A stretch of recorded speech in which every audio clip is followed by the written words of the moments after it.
వృషభ రాశి వారికి అత్యంత ముఖ్యమైనటువంటి పరిహారాన్ని ఇప్పుడు చెప్పబోతున్నాను.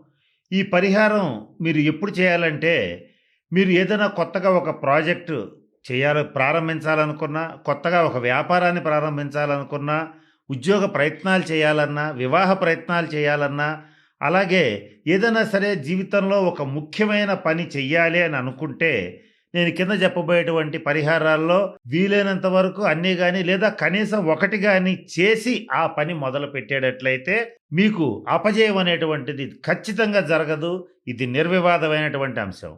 ఆ పరిహారాలని ఇప్పుడు మీకు నేను తెలియజేయడానికి ప్రయత్నం చేస్తాను. వాటిలో మొట్టమొదటిదేంటంటే, మీరు గోసేవ చేయండి. రెండవదేంటంటే, అమ్మవారి ఆలయాన్ని సందర్శించి ఎర్రటి వస్త్రాలని, పట్టు వస్త్రాలని సమర్పించండి. అలాగే ఉత్తర దిశలో అక్వేరియాన్ని పెట్టండి. వీటిల్లో ఏదో ఒకటి చేసి మీరు పనిని ప్రారంభిస్తే మీకు మంచి శుభ ఫలితాలుంటాయి.